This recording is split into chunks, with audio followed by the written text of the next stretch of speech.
We didn't really have any expectation it would hit as big as it did. I mean, you know, obviously when you make these things, you have a lot of passion and a lot of expectations for it, but you know, the way it took off was way beyond our expectations. Doom was out, and Apogee also had their own Rise of the Triad game, and just a ton of other 3D games like that. So that's where it was decided to take Duke 3D.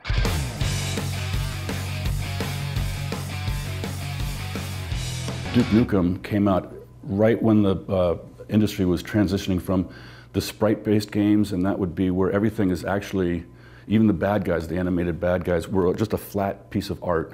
And you know, as you moved around them or they moved around, it would just orient itself differently. And the industry was changing then to true 3D model with Quake. I don't know if it was the first, but that was the big one coming out.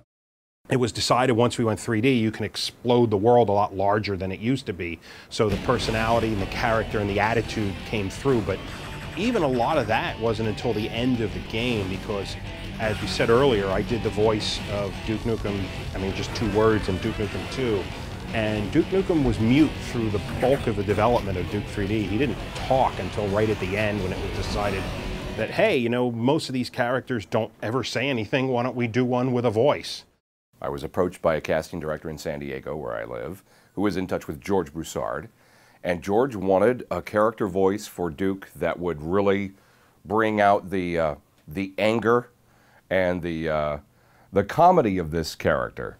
Looks like those alien bastards shot up my ride. The very beginning was, like I said, there was 2 guys downstairs, which was Alan Blum, Todd Rupogel, and another artist. And they were putting it together. But the artwork was less than the quality they desired. And based on that, that's when George Broussard got together with Todd and Alan and decided that they were going to throw our entire development team, the in-house development team at Apogee and now 3D Realms, at the project. And so it was already underway, and our key was to develop it into something that could be really, really good. I wanted to get involved with Duke, so I applied at 3D Realms, got a job there, and came down and just had a ball working on it with you know, one of my other co-founders of Gearbox, Randy Pitchford. I didn't become a professional game maker until the mid-90s. I didn't even imagine that such a thing was possible. It was always a hobby for me. So I looked around and I eventually I got some job offers, and I accepted a job offer in Texas. And I came out to work for a company called 3D Realms. And the first game that I got involved with as a professional game maker was Duke Nukem 3D. Duke Nukem 3D was the hit that it was because of for multiple reasons. Again, we got to spend most of our time making it fun. We play tested the hell out of it. You know, we played every level over, and every night we would play test the game. Which is not typical nowadays. That was one of the most fun recording experiences I've ever had, doing Duke 3D. The writing on the game, the lines that I had to deliver were outrageous and funny to me. I would say that the recording sessions took perhaps a little longer than they should have, because I had a hard time keeping a straight face reading some of the Duke Nukem lines. I came here to kick ass and chew bubble gum, and I'm all out of gum. We would sit around and somebody would have an idea about, oh, it'd be cool if he said this, or it'd be wonderful if he went ahead and shot this Mickey Mouse character, or I shouldn't say Mickey Mouse, a mouse-type character at an amusement park, or something like that, and then say, man, that was annoying. Almost all of the really good ideas would start, we'd all, like, either smoke breaks or while we're eating, someone would have a little spark of an idea. And then a second person would add to it, you know, like 5 minutes later, think, oh, you know what else? And then the third person. And once that third person had added their part, the idea was just like, yeah, we got to do that. And as I recall, I'm not sure exactly if I remember correctly, but that was how somebody thought to have this lizard monster drop poop every once in a while. And then we'll have Duke Nukem, when he steps in it, he'll leave footprints. And then that turned into the footprints that we used quite a bit for stepping in anything.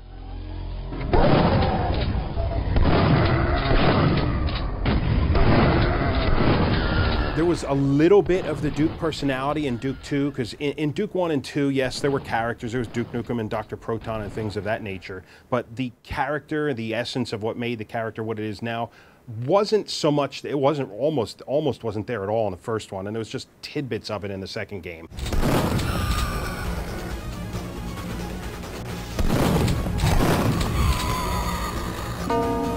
Come get some. How much of Duke is in you? Well, every time I go to the bathroom, I realize that I get about 10 points of health, and I always, you know, much better. Oh, yeah. We didn't know precisely what we had with that game. We knew it was good, but there's lots of good games that never take off, and it just took off. George Broussard and Scott Miller, who were, you know, the owners of Apogee, a publishing company, and 3D Realms, a label that you know, launched Duke 3D. These guys really did a lot to help spawn an industry here in Dallas, and really created the first-person genre. The combination of violence, not real violence, no one's really getting hurt, the combination of violence and humor, to me, is just, and the Stooges, and I mean, there's a lot of examples of that. I'm not sure why that blend is so good, but particularly for me, I liked it. So I knew all along that the game was going to do well. Oh, I didn't know it was going to do well, but I knew we had a hit. It's just really nice to see seeds that are planted grow into what it's become. You can't ever expect that, but when it happens, it's magic. We had a blast. We just had a really good time with it. The question was, what were we going to move on to next? And I think, in my case, I moved on to another game called Shadow Warrior, which came out shortly after that. But Alan and Todd and a few other people, basically, they were already delving into the next project, which was Duke Nukem Forever. People just want to play stuff. And you know, we did Duke 3D and people enjoyed it, and we did the expansion pack and people enjoyed that. And people just want a sequel. They just want to play something.